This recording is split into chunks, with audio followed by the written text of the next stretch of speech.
And Senator Fielding joined us just a short time ago in our Washington studio. Stephen Fielding, thanks for joining us.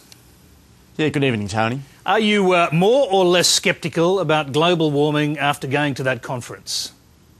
Look, I don't think it's a matter of being sceptical or extremist on this issue. It's too important to play politics with. And what I've done, I've got a self-funded trip here, myself to Washington, one of the biggest economies in the world, to really hear firsthand both sides of the argument about global warming and what is the response that America are looking at taking, and then also considering what Australia should do in that context. And I think it would be derelict if I didn't inform myself. I'm an engineer, Tony, and I suppose that looking at both sides is pretty important, looking at the science and the facts and then analysing that and then making a decision. OK, who impressed you in the conference yesterday? Well, look, yesterday I was seeing the scientists that were questioning the issue of what is driving global warming. Today I'm meeting Obama's administration and also later on Senator Waxman's office and his team to hear the other side view. But yesterday there was certainly a view that was questioning what was actually driving climate change and whether there was a direct link between CO2 or carbon emissions and global warming. And they were putting forward some science and some evidence and some facts that were questioning whether CO2 is actually driving global warming. Well, they were saying it isn't driving global warming. You just spent the whole day listening to people who claim that global warming is essentially a conspiracy. There's no need to do anything about carbon emissions. So I wonder, has that influenced in any way your decision on how to vote for the emissions trading scheme when it comes into the Senate? Look, I'll be hearing from the White House today. Of course, this trip is pretty critical in making sure that I'm fully informed and of the arguments for and against. And I'll be coming back to Australia to sit down with the Senator Wong and the Rudd government to share with them and to see what their thoughts are and what I've heard from here. Now, what they did say yesterday, the scientists, and look, I'm not saying that they're right, but they've actually put a very big question about the link between carbon emissions and global warming. Now, what they put forward yesterday was that, in fact, over the last 10 years, carbon emissions have gone up, but global temperatures have not gone up. Now, well, I mean, yes, that is their claim, that since 1998, when there was a peak in temperatures, it hasn't gone up. But you'd be aware of the other evidence on that, wouldn't you, I dare say? The Britain's Hadley Centre, yes, which is one of the most respected organisations involved in measuring global temperature, has data for global mean temperatures that says 1998 was the hottest year on record, 2005 the second hottest year on record, the third hottest 2003, the fourth 2002, the fifth hottest 2004 and the sixth hottest 2006. They're saying they're the hottest temperatures ever measured since temperatures were first taken in 1880.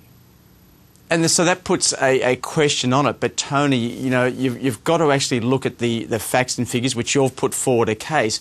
I'll need to obviously just to make sure that what I heard yesterday, what are the arguments against it? You've put them forward, but I need to check today with the Obama administration, and I may even check with the Bradley area as well, and just to make sure, because this is too big an issue to get wrong. And what's worse, if we make the wrong decision, what's worse than that is if we make the right decision too late. And so the issue is that if you look at the graphs, if you look at the temperatures over the last 10 years, yes, they've gone up and down, but they've actually, if you look at the average, it stayed reasonably level, and CO2 emissions over that time have gone up drastically. So the whole idea about that there's a direct link between CO2 well, you can as ask the major driver of temperatures is a question that's been put to me, and I think I need to get to the bottom of it, and it really is important. I don't know what training that you've got, but as an engineer, I'm trained to actually look at both sides of the equation, and that's what I'm doing. So how are you planning to make up your mind in that case? Because obviously well, as I said, you've now heard a whole range of sceptics, some of them scientists, some of them not. Now you're going to meet scientists who have a very different view. How are you going to weigh who's got this right? Well, you've got to challenge both sides. And up until now, I, like most Australians, have just believed one side of the story totally.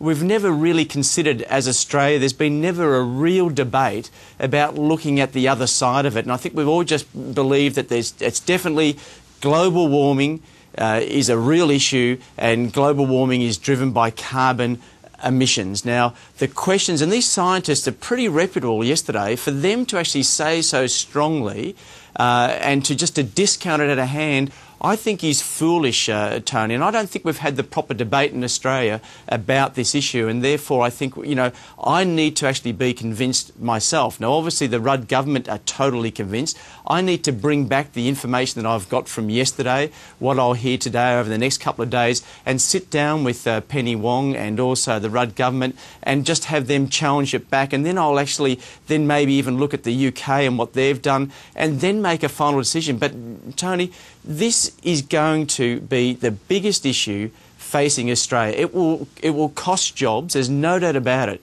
And as I said, to get it wrong, the risks are so high either way. Either way you do this, you've got to make sure you get it right. And I think I owe it to the Australian people, and I'll be derelict in my duties not doing what I'm doing. And as I said, it's a self-funded trip. I'm not paid by anyone to do this. I actually believe it's important to do, because like most Australians, we've just believed one side of the debate, and I haven't really spent enough time looking at the other side of the debate, and that's what I'm doing. All right, so are you going to go into the White House and actually have a devil's advocate debate with the White House experts, with the scientists who are advising Barack Obama, putting to them what you've heard at this sceptical conference, and arguing the toss with them? Is that the way you're going to handle this? I'll be doing two things. I wouldn't be so provocative and rude about it, Tony, but what I do want to do is to find out what they're actually doing, what they believe, what globally needs to be done, so their own, Waxman sort of plan that they've currently got in place and what that's doing. And secondly, I will be actually, not challenging them, but ask them to say, what do you say about this sort of science? What do you say about the claims that are being made yesterday?